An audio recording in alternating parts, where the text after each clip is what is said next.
Mental health has become one of the biggest issues facing camp professionals, and that was before COVID-19 came into our lives. For summer 2021, we need to be as prepared as possible for the wide array of mental, emotional, and social health issues that will be coming through our doors. And there's nobody better to discuss this topic with than the wise woman of camp nursing and former executive director of the Association of Camp Nurses, the one and only Linda Erceg. This is the Day Camp Pod.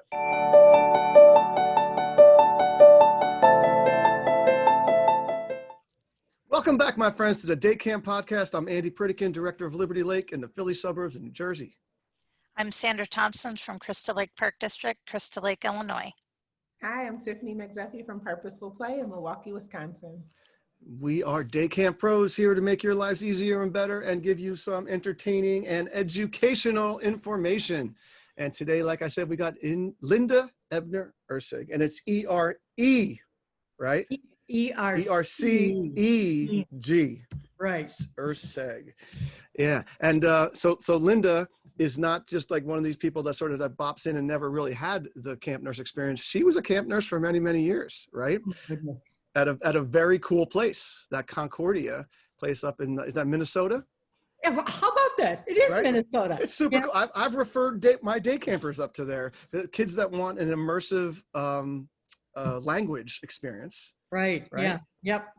Because my camp world is camp, but we do it always in a different language. Right. So this camp, this beautiful camp up in Minnesota, they do for 1 week it's Spanish and then 1 week it's French. And is that how it works? Or it's simultaneously? There's different villages of all those different. Oh my goodness, that is so cool.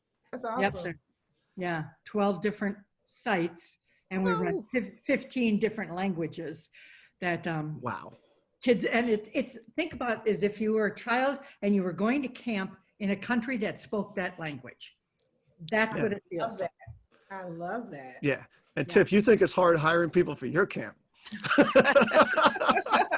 Hey, now all you day camp folks that are looking, all right, the hardest position for us to hire for is a Chinese speaking waterfront director. Yeah, I could see that. Yeah. Well, I could tell you that. I'll tell you this, it's going to get easier because there's more and more high schools now that teach Mandarin. It's just part of their thing. Like you learn Spanish, you learn French, you learn Mandarin, right? So I think there's more kids now learning Mandarin probably than most of the languages except for Spanish in the schools because they know it's relevant for business. Yeah, you know, in the world. Russian is this and the same boat. I think, Andy, you're spot on there. Right. All right. So Sam, I'm going to hand this off to you because this was your great idea. So you can lead us down the road. So I was lucky enough to meet Linda on the Healthy Camp Study, the first version, that was accidents, injuries, and illnesses. And from that data, there were some best practices, I think, that we learned that we put out in lots of publications that probably helped with last summer with COVID-19. I know tracking illnesses every day helped me a lot because it became a habit. And so when this came up, it was easier to track. Linda, what do you think? Oh, I'm spot on with you in terms of the tracking, Sam. What's interesting in that is when you were with us in that first phase, that was the summer of H1N1 too, 2009, that we went through that. And we learned some things with H1N1 that helped us now with the current pandemic. But I think, Andy, when you mentioned, it's the MESH component, MESH meaning mental, emotional, and social health, that is the bigger challenge, I think, for many of us, be it for our campers or be it for our staff, because COVID's experience has imposed a lot of changes in the way we do things. And interestingly, when, we look at this upcoming camp season, the one where we've almost finished. I mean, we got to get through 2020. Oh, God, hope we all get through 2020 at the way it's going. We'll learn some things from it. But one of the key things is the unpredictability and the changeability of our environment. And so we as camp pros let alone our staff and our campers, are in an environment that is it is unsettled. It's changing, and that can do a number on us from a mental health perspective. Right, even if you don't have mental health, if you're mentally healthy, let's just say, right? Exactly. Then you still appreciate simple patterns in life, right? And when all Right. those patterns get blown up, Yeah. that is unsettling. Now imagine you have slight mental health issues, right? Spot on. Right. Because yes, the current experience will augment that, make those folks a little more friable. You know, they're going to be a little more touchy. I listened to Bob Ditter. He talked with a group of camp pros, primarily in Maine, who've been running camp this past summer and kind of explored what made them successful and what really helped. And then Tracy Gaslin with the Association of Camp Nursing is keeping track of the survey that group is doing. And one of the big themes that's coming out of both of those groups, let alone where ACA is with their survey, is that staff are having a harder time than kids are. Our kids are more resilient. They seem to respond or, kind of blop into whatever they need to do. But our staff fatigue, okay, I've got my mask on, but then all of a sudden it's below their nose. And then the next time we look, it's not only below their nose, but it's just kind of like kissing their chin. And it's like, come on, you got to get your mask on when we're in these, larger group kind of things. And so one of the key messages when I think about this podcast is be aware that staff are probably going to need more, I want to say supervision, monitoring from your staff supervisors and reinforcement, particularly when they're doing what they're supposed to be doing. I know, Sam, when you asked that question, what did we learn from the first study that transfers into this one? I think we've added some interesting things because everything certainly transfers. The difference between physical and social distancing. And we're going to be bringing campers and staff back into a setting, our camps, that's very high touch, high energy, close interaction. And they're used to being apart physically as well as socially. And so even putting them into small cohorts, 10 to 12 people may feel like too much to some of them. And so that distancing piece is good, let alone, the whole camp kind of stuff, how we phase that in. And all of that is predicated by none of us having a crystal ball that's going to tell us what it's going to be like in 2021. Will there be a vaccine? Will we have better treatment protocols? What else will we know about COVID? And so it's a little more friable. I think another thing that we learned in 2009 was the value of hand washing, but COVID has taught us it's not only hand washing. You got to keep those blooming hands away from your face. You can have all the germs you want on these hands. They're not going to do diddly squat unless you feed yourself or rub your eye or pick your nose or whatever it happens to be. They got to have a portal of entry, and even just when we're talking like this, how many of us end up putting our hands to our face? It's quite a pattern with us. And so getting them away from that. I think another thing that is going to be is changing that we've started doing last summer is this notion of screening. How some of our camps that ran pre-screened kids, they sent them a screening form that they had to fill out for the 10 to 14 days before they came to camp.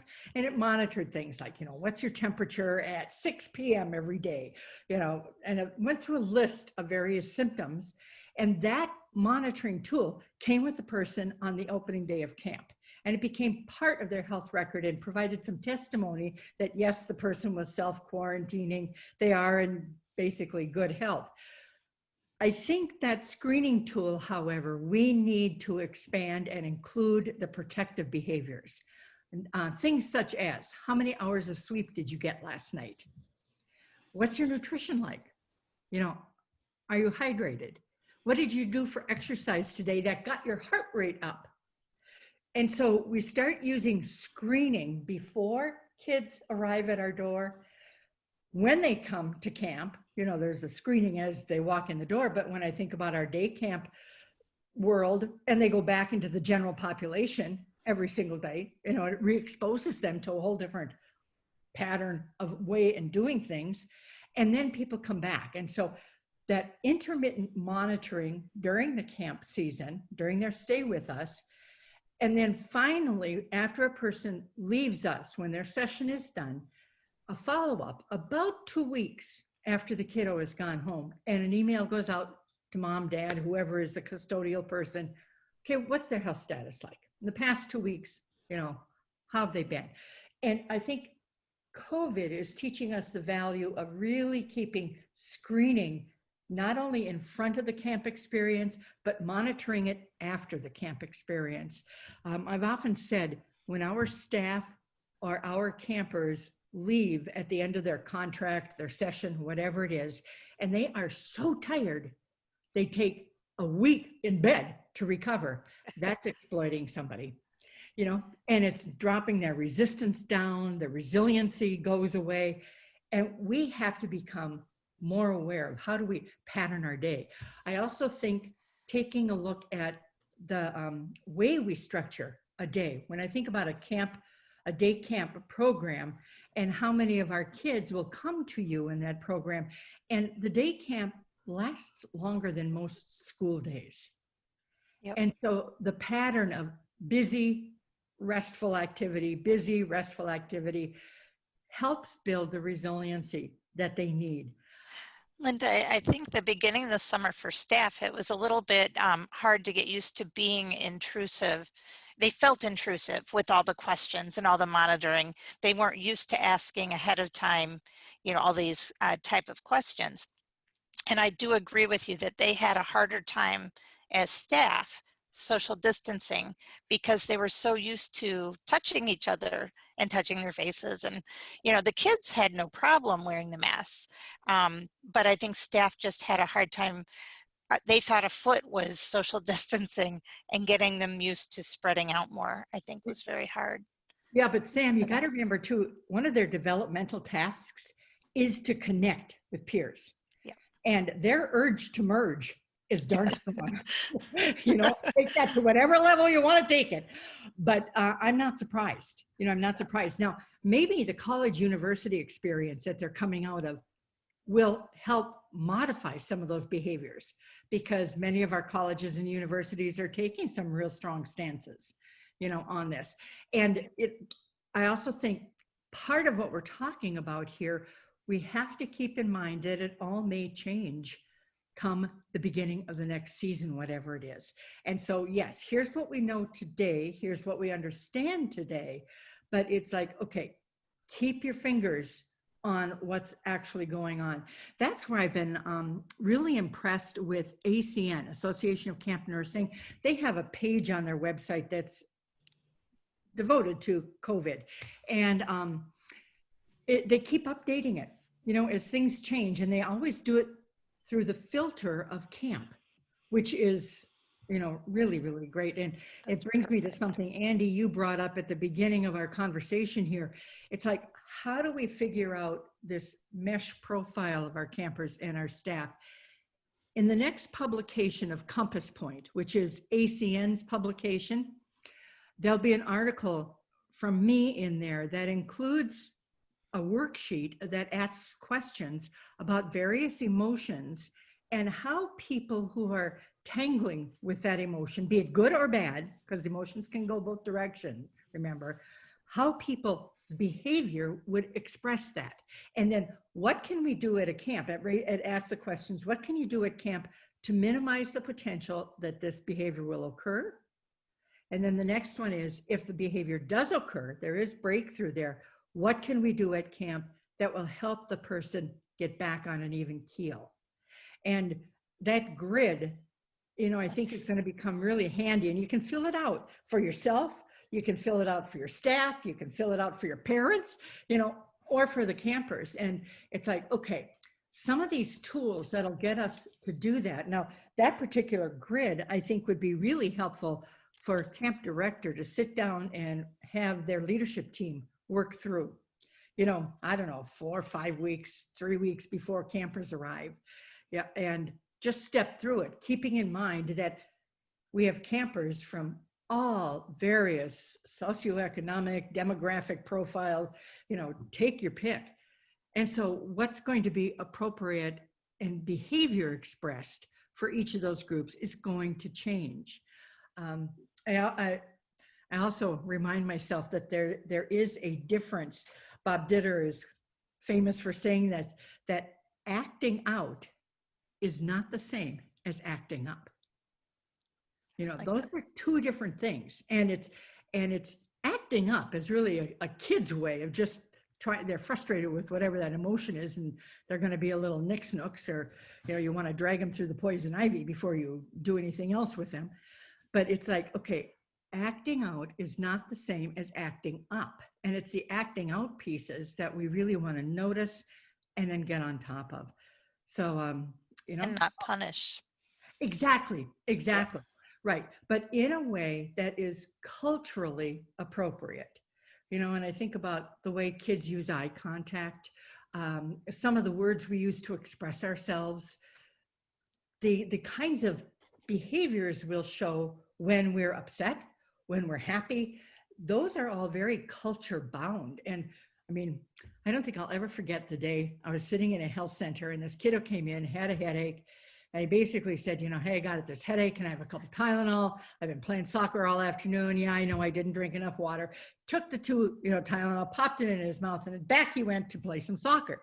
A little while later, another kiddo comes in, falls into a chair, you know, looking like they're at death's door. And he's going, oh, I have such a headache. I've been playing soccer all day and I cannot move another step. And it was like, I'm going, okay, wait a second. Same experience, two different cultural expressions of it. You know, the kid that took the two Tylenol went out was from a farmer from North Dakota who was used to it from the hay fields. And, you know, you just took your Tylenol and kept throwing those bales of hay. The kiddo that was moaning and groaning was from downtown, pick your mega city, and wanted to know if we could please call his specialist. Well, I just want to touch on something that you mentioned earlier about these screening vehicles, right? Because yeah. I did check out, you can go to the ACN website now and download some of these things through the American Camp Association, through the ACA website, takes you right to the ACN thing. And by the way, just a little plug for the Association of Camp Nurses. It's a relatively affordable enrollment to have for a year that gives you a lot of resources. So, you know, I have a couple of great camp nurses and I want to support them and give them as much as possible. So I signed up for it this year to be in the loop, because with all the COVID stuff going on, I want to be on the cutting edge of all those things. And I was really surprised by how great some of those screening tools were. And, you know, I've probably been involved in camping, Linda, about half as long as you have, but the guess. It's a guess. I can prematurely gray. But strands of wisdom, Andy. Right. Strands of wisdom. Absolutely. But I have seen in the 25 years I've been involved that parents and staff members are much more open to filling these kind of things out and disclosing information about themselves. That, you know, when I first started in this in the 90s, man, people just did not want to label their kids or themselves, you know, and now it's like gone 180. And now it's like, please let there be a label for this. It's almost like that. So these screening things are great. It's just a matter of, you know, how forward do you want to be in your enrollment process and how much paperwork do you want to give people? And, you know, it's the compliance aspect too. You know, the more stuff you give them, the less you're going to get back. True. Or the more you can make it easy for them, like putting it as a fillable form. Right, digitizing. Yeah. Let them do it on their phone. Now, when you mentioned ACN's, the screening forms, currently the ones that are up there are the ones we've used this past summer. What we're in the process of doing is now amending those to capture some of those health promoting questions, like how many hours of sleep did you get last night? Gotcha. You know, stuff like that. And so you'll see some evolution as time goes on here. Yeah, that's the interesting thing, I think, with COVID, is it is teaching us that we've got to reassess, we've got to reaffirm. You know, talk about reaffirming. I think another thing that many of our camps are going to have to take a look at is their policy around immunization. When we get a vaccine for COVID, what are you going to do with that? Are you going to require that of your campers, of your staff? You know, Linda, that can can you be tell tricky. us about the herd thing? Explain how the herd and vaccines work. You Oh, you gave a herd great immunity. explanation about that earlier. Yeah, you mean herd immunity, right? Thank you. Yeah. Exactly. Think about measles. A lot of people have been immunized for measles, MMRs, all right? And in order for a group of people to have enough immunity among that group to protect someone who maybe cannot be immunized, they're immunocompromised, they're allergic to the albumin, whatever it happens to be. For measles, we need to have 95% of our camper and staff group immunized to create what's called herd immunity. Then being in that group becomes protective for the person who cannot be immunized for good reasons. And each one of our immunizations has got a threshold like that. Chickenpox, right? That immunization has got a very low threshold. In fact, that immunization by itself is only 80% effective. That's why we can see breakthrough chickenpox, in kids that swear on the Declaration of Independence and their mother's birth certificate and everything else that I've been immunized. Why have I got chickenpox? I can't have chickenpox. Yes, you can. And so the herd immunity piece becomes protective. That's one of the things I would recommend that you put in your camp nurse's lap and ask your nursing team to figure out the camp's herd immunity, to take a look at the immunization records of people and how many of them have got their immunizations, what percentage. If I've got an immune compromised child who would love to go to your camp, as a parent, I would ask that question. What is your herd immunity? And if you told me, 94% of our campers and staff are fully immunized, I'm good to go. Sign me up. But if I hear I don't know, or 32% are, I'm going, nope, that's not the place for me. And so knowing what that herd immunity level is. Now, granted, this season's records or the upcoming seasons may not be complete enough. That's where you want to go to the previous summer. Figure it out based on that and say to parents, based on last summer's records, because this summer's aren't yet complete, kids are still coming. Here's what we were at. So the herd immunity piece, I don't know what that's going to be like for COVID. We do have some people that are, getting the disease, but yet we still don't know how long they're going to be immune, if I can use that word, from it. Is it a very short duration? Does COVID rapidly change? It's one of the reasons why we need a flu shot every year, because flu, the bacteria, it's not a bacteria, it's a coronavirus that causes that, changes. And so we may see the same thing with COVID. Notice the word may, we'll let all those. Well, I mean, it's a very interesting thing, and I never really thought of that. So I really appreciate you sharing with that, because people will want to know the percentage of that kind of thing, because there will be a lot of people that won't be taking the COVID vaccine when it comes out, for sure. Well, that I think, Andy, is why camps have to look at their immunization policy. Yeah. Well, but you say that, but in the state of New Jersey, we had a big measles scare a year ago, and the state of New Jersey decreed that you could not turn away a kid if they didn't get vaccinated. Right. And you're bringing up some real important state by state distinctions. Yeah. Another one that I think employers need to be aware of is that in many of our states, if we require a certain immunization prior to accepting an agreement, the employer has to pay for that if the employee doesn't have it yet. We got that when it was hepatitis came around. That was what we learned there. And so shake this all out. But I'm glad you brought up the state by state, where is that? And how protective are we going to be? Which brings us to those other protective measures, the non-pharmacological measures that we can take. On ACN's website, in fact, it should be up there today. We did a conference earlier this week, and one of the sessions that I did was looking at beyond COVID-19 and a camp's communicable disease plan. And on ACN's website, under the resources page, when you look under the communicable diseases link on that page, there is a white paper that I've written about communicable disease management strategies for our camps. And that describes some of these various strategies. And you can pick and choose, you know, when I think about the three of you, for example, and the kind of camps you're running, the kids and staff that come to those camps, some strategies are going to be more effective in your setting than not so much in somebody else's. And so it's like, pick and choose the ones that seem to be protective for you. But that particular paper, in fact, I mean, it's like October 2020 is the copyright on it. It is fresh off the press, you know, and I revised it last year in 1919, and I thought, okay, good, we got this revision done for the next 5 years. Give me another 6 months, you know, we'll see what has to be changed. Yeah. I think one very interesting thing that you guys just mentioned, or Andy said, parents are a lot more willing to give information and to fill out these screening forms now.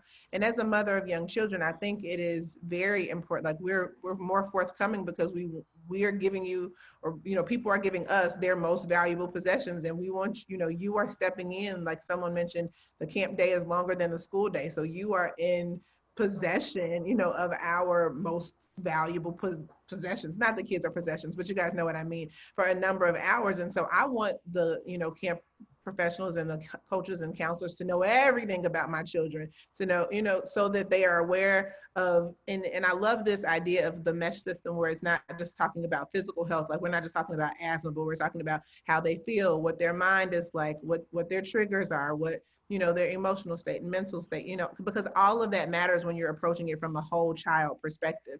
Sure, we're here to make sure that they have fun and have a good time and create memories, but at the same point in time, everybody is facing something different. Even, you know, I have 3 children, 2 who are twins. They're vastly different.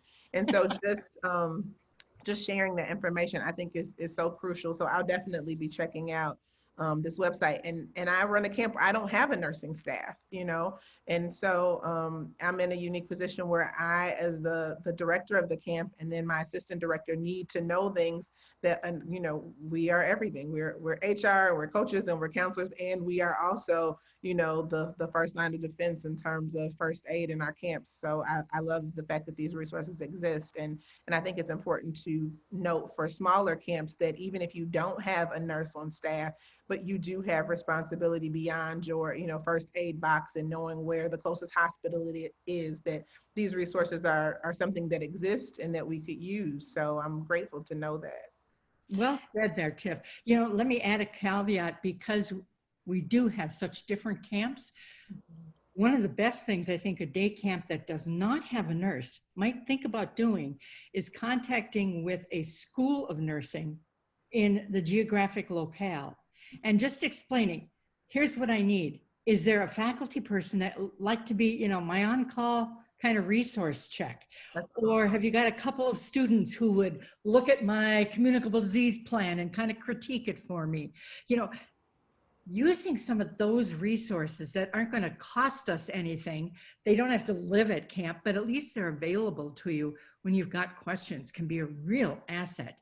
I love that. Yeah, interestingly, schools of nursing are finding it very difficult to find settings where their student nurses can have access to children. Most children are rarely hospitalized, and a lot of our kid illnesses are taken care of at home, at the clinic, you know, that kind of thing. And so these schools of nursing are looking for places where can my students get an experience of, yes, this child may have diabetes, but my gosh, look at that. They can go jump on the trampoline, paddle a canoe, you know, eat lunch, whatever it happens to be. They can do life. I mean, it's not a definition of, yeah. Yeah, well, I think it's hard to find a place to do school nursing right now, right? I have one of my people at Liberty Lake is a senior in college, education major, and she is virtually student teaching, which is really horrible. Wow. So I'm guessing that if you wanted to be a school nurse and get time in there, it's not going to be easy either. So a camp could be a good setting to get some of these experiences. Interesting. Yeah. You know, when you brought up a while ago, a couple of you have mentioned staff being a little more challenging to work with than with the kids. I think it's often because at orientation, we explain this stuff to staff, but then we never monitor to make sure they're implementing it and how effectively they are. There's the challenge I would give to my supervisors of staff, say, okay, your task is to check in with everybody, that you're supervising. I don't know, once a week, once every month, whatever it happens to be at your program, and be aware of their behaviors and catch people doing it right. Maybe the simple thing is, I don't know, you make a little gift certificate to the camp store for, I don't know, a free bottle of Coke or candy bar or whatever it is, so that they have a reinforcer. But if you give that out, there's something that goes in their personnel file that also acknowledges that. So we catch people doing it right and start reinforcing those kinds of behaviors. It's like, That okay, spreads. yeah, it does. It does. And it's like, got to make that catchy too, right, Sam? Right. Absolutely. And I think also just like this idea that you're saying, catch them doing right. Like we embody that when it comes to our campers, we naturally do it. We say, like, for the kids, okay, make sure that you're giving them positive feedback. You're not just always correcting. You're not just always, disciplining or redirecting, but it's so important to do that. Like adults need the same things. We often think, oh, you don't need this because you're grown, no, the same way you talked about, like acting out versus acting up. And these, I think very much so, these questions like how many hours of sleep have you had? What is your nutrition? How did you get your heart rate up today? Those are universal. They're not just needed for the kids, Mesh. They're needed for our own. They're needed for our staff. And I think sometimes we think like, oh, we're grown, we should know that. No, we're grown, so we're busy and we're overbooked and we're burdened and we're stressed and we have life outside of camp. So just having that check-in for yourself and your staff is just as important, but probably more important, because we need to be good for the kids that we serve. So I love that. I'm hardcore during camp. I want all the kids to make sure they eat breakfast before they come to camp, right? And then inevitably at some point I asked the staff, how many of you guys ate breakfast? And like 5 hands go up, like nobody eats breakfast. Like, are you kidding me? Like, we need gas in the tank to make this car go, But Yeah. you're right, Tiff, totally. All right, we got to take a little break for a second to talk about our friends from AM Skyer. One of my good buddies, Scott Brody at Kenwood Evergreen, I remember him calling me. It was around May 30th or something, right before, like literally just 3 weeks before his camp season started. And he was calling to tell me that his dining hall was literally on fire. And, it was quite a situation. Fortunately, he made that one call to AM Skyer, and the wheels just start turning. And just like it's this summer when we had our tropical storms here at Liberty Lake, had our own problems. Within, hours, they had, quotes for portable places, and they had a whole plan in place by the next day. And when the first day of camp, came and those kids came rolling in on those buses, there was a way for these kids to eat. And they sort of retrofitted a thing and had tents and stuff, and it worked out fine. So, AM Skyer, one of the greatest insurance companies out there for 100 years. They've been supporting camps in PR, legal, health, facility management, general safety, and more. Experience the AM Skyer difference at amskyer.com. So, we've talked about the staff thing. I just want to talk a little more about that. I'm part of a research project for the ACA, where the University of Utah, they were calling me every few weeks and checking in on me and stuff. And I talked to this wonderful young lady for the last time yesterday. And one of the questions was, well, what did you really learn? What's one really takeaway? Like, if you could have done different, what would you have done differently? And my answer was, I would have absolutely been way more aware and cognizant of the mental health of my staff and how much pressure and stress was upon them. So that when something happened, because we did get a positive case, we got a positive test. I wouldn't even call it a positive case because I don't think it was. But anyway, when there was a positive test, they didn't all start losing their marbles. And like, I should have anticipated that more, and I should have seen that coming. And you were talking about, checking in with your staff and all, but the kind of people that we generally hire to work at a summer camp are the kind of people that, Linda, I'm great. It's all good. Thank you. I'm great, but we have to know that most of them are not when you're working at camp in the middle of a pandemic, that we're all under undue stress. Working at a camp in the summer is stressful anyway, but come this coming summer, it's going to be very similar to the way it was last summer. With what you just said, Andy, too, I'm curious, what were the main mesh topics before we hit this year? Oh, they were primarily responding to anxiety and depression. You know, and I think, as Andy mentioned early on here, anybody who has those kinds of diagnoses may have a more volatile expression of them. You know, so it's the mesh concerns are still out there, but I think the way we're responding to COVID is actually causing some more of these, you know, whether it's our ability to feel comfortable in a group, our comfort with wearing a mask, our ability to keep hands away from faces, all of that just compounds it. So Bob Ditter was talking about staff, and he said when we bring our staff together for this coming summer, and he made some interesting observations. He said that we've got to acknowledge to our staff that nothing is normal. This is a gap year, okay? Nothing's normal. So the camp's not even going to be normal. You know, God, that is so true. Yeah. And it's going to be like that again. I mean, at least half of our population of campers and staff are going to be coming out of situations that are primarily virtual. And like you said, now all of a sudden they're going to be plunked in a situation of 10 or 20 kids. I mean, my goodness, how is that going to feel for them? Right. Yeah, and cohorting them, even if it's that small group, you know, the 10 when they first start the cohort, and then we bring them into larger groups, assuming the cohort stays healthier, they're going to have to move through that. I think another thing Bob mentioned is that there isn't anything normal about it, but we're all feeling it, and so it's a shared trauma. It's one of the few shared traumas that we've experienced. John Hammond with Camp Hope out of our California area always talks about trauma an awful lot. And he talks about trauma sensitive practices.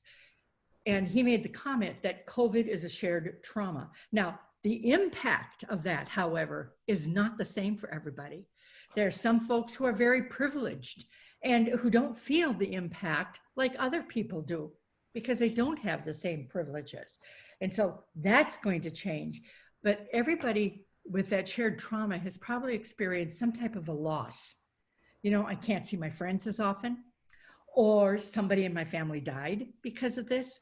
The loss piece is, again, a common experience. And when we bring our staff together to set up an environment that allows them to, one, acknowledge those things, and then to move with strength and hope into their work with our youth, is going to be a critical piece for those of you listening to this podcast.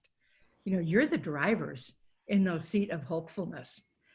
We can wallow in it all we want, but that's not going to do anything. And so it's that, how do we move forward? How do we be protective where we need to be protective, but still move forward? Because camp needs to return. I don't think any of us want to go through a summer like last summer, you know, and I mean, the day camps, at least we had more day camps opening than we did resident camps, you know, and it's amen to that. Kids and staff are going to be more needy. The kids are going to watch how the staff react. You know, they have to model the behavior they want the kids to do, because if they're nervous, the kids will be nervous.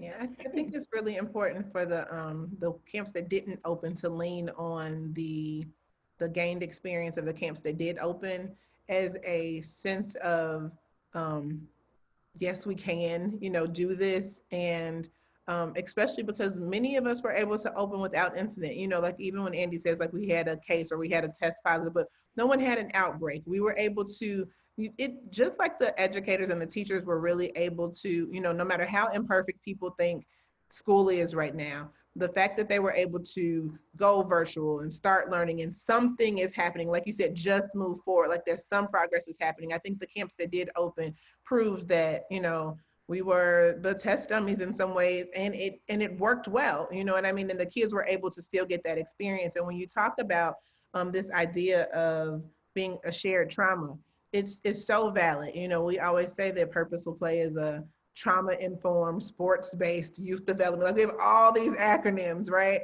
But Wow. you're really right. You know, like we have trauma-informed care, and that means we're more in touch with the mesh, you know, thing when it comes to kids and the staff that we have. But it is a shared trauma, which was not negated by whether you were privileged or poor. It was not negated by whether you were white or Black. Like it is shared. And no matter those people who were privileged, they weren't exempt from getting it. They weren't exempt from having to be in quarantine. They weren't, you know, you were not, nothing exempted. You were human, you were part of it. You were in America, you were in China, you were a part of it. You were, no matter where you were or where you went, like you were a part of it. I had friends early on who were introverts who were like, I'm loving it, I'm loving it, I'm loving it. And then like 3 weeks in, they were like, we need people. Like, it was a shared trauma. And so I think that is very insightful and something for us to, you know, and no matter how we get through it, you know, whether you were mentally well or had previous issues, we all came unglued. we all, and no matter if you were resilient, you know, I'm always like, I'm choosing happy, we're playing. And I have, you know, people are like, oh, she has kids, she works with kids all the time. I was still in the corner some days like, Lord, you know, like, what does this do? Like the happy lady is gonna be happy in 2 days, you know, like right now I'm in the mess, you know, figuring it all out. So it True, was Tiff. indeed a shared trauma, and nobody is exempt. Like, Yeah, I'm not gonna bright colors today because it's gonna make me feel better. So some of us had better coping mechanisms, but no one was exempt. That is so true. So Linda, just wrapping up, like let's give it a word to those camp professionals listening today as they plan towards 2021. What are some of the things that they could think about being proactive to make the transition into the next season as smooth as possible? Be flexible and be proactive, but don't be afraid. Yeah, be cautious. Yeah, but flexibility and proactive. So can we just dig in on flexibility for a second? Sure. Like, and be specific what you're talking about? Okay, I think talking about what people need in order to feel, for example, safe at camp. For some parents, that's going to be that my kid is maintained in a bubble for some reason. For other parents, they could care less. So the flexibility there, I think, is going to be critical. The same holds true with our staff. For our staff coming to us to start working, now camp's a different setting, and they're in with youth who are high touch entities, and they've been told to don't touch. They have to be flexible enough to be able to handle that. And I think, you know, that brings up, Andy, when you said to expand on that flexibility, a lot of us use our essential functions for staff, and we've got like a mesh essential function in our statements. But how many of us probe that in the interview? And for example, say to a prospective staff person, or even a returning one for that matter, you know, coming back to camp this summer is going to be different. We're going to have to wear masks when blah, blah, blah, or the hand washing, blah, blah, blah, whatever it happens to be. And ask them, how does that make you feel? And see how they respond. You know, that's that flexibility. And then working with them from the standpoint of, are you going to be able to handle this? And if so, what are those coping mechanisms? Tiff, you referred to that repertoire of coping mechanisms. And I think for our staff and our kids, that's part of their flexibility. Now, remember, kids are still developing coping mechanisms. They may have these 5 that really work well. You know, they know when to cry in front of mom and dad and get what they want. But they got to get out of that. They got to change that to something else. And so it's like, how do we expand those? There is a great poster. It's called How Do I Feel Today? How Do I Feel Today? And it's, I mean, available from places like Amazon and so forth, that help kids identify the feelings that they're having. But there's also a ball. It's kind of looks like a soccer ball or a volleyball, but it's softer. And all the little triangles that make up the surface of that ball have a different coping mechanism on it. And the idea is you toss the ball to someone, and what their thumbs land on, you say, okay, how would you put that coping mechanism into action? It's a great way for staff to open up and expand their flexibility, but it also would help if a kiddo gets stuck too. And, you know, remember, we got to. This is interesting because I think that as most people that run camps, we're getting better at getting this information from parents about the kids. Because of course the parents, like Tiff was saying, will be forthcoming about the kids more because they want their kid to have a successful experience. But staff, even returning staff, I'm telling you, they want to position themselves like they are superheroes. And it's so hard to break through on most of them to be honest about this kind of stuff. And if you're saying that you guys, the Association of Camp Nurses, is coming up with some great forms that can help us facilitate that, boy, oh boy, I would love to put that in our show notes because we need it. Yeah. We need it. We need these resources. Maybe the theme then, Andy, it was a comment I've been saving for this, the end of the thing you said, your best tips. Yeah. And for me, the thing that conceptualized it was responding to a communicable disease like COVID-19 is a team sport. I like that. Nice. Yeah. It hits everybody. I think we got a title for our podcast. That's what it is. For this episode, I think that's awesome. That's great. I love it. Hey, Andy, behind you on your picture screen, is that a floating trampoline? Oh, yes, it is. For those of you that are watching on YouTube, or the rest of you that can imagine, my virtual background of my lake has a floating trampoline. And I got that from our friends at CRS, Commercial Recreation Specialists, the fine purveyors of the best recreation solutions to keep camp going strong. Check out their website at crs4rec.com. CRS is serious about fun, and they're serious about their water trampolines. And the water trampoline is not a huge financial investment, but huge investment in fun for the kids, and jumping around like popcorn on there and all that. And for the adults that are my age that try to do it, that want to literally strain every muscle in their legs within about 2 minutes. And also, CRS, I've been talking to them. They came up with a great product from Playtech that they're going to be talking about in future episodes that will keep things clean in your camp for 60 days. So more on that in the future. So that was the segue to our program tips of the week for the Day Camp Pod. And what I was going to share was our intake process a little bit. We talked about it on the inclusion pod we did last year, but I think it's important to get some of that mesh stuff from the kids. And like we were saying, a trauma like COVID-19 affects everybody. It doesn't matter who you are, where you're coming from, but the kids that already are coming to us with emotional issues, those are the kids that are the red flags that we need to identify and be able to give that extra support. And one of the things I was getting from you, Linda, with the flexibility was that we got to be flexible. Everybody's different. Everybody's got different needs, every kid, every staff. And we have to, that's what inclusion is. It's what can we do? What can we provide to give this kid or this staff person a level playing field like everybody else, right? Yeah. So one of the tricks that we do at my camp is we set up like a little tripwire on the registration, and we ask these nice little questions, and does your kid get any extra support kind of things? Do they have a 504 plan? Do they, that kind of thing? Do they have an IEP?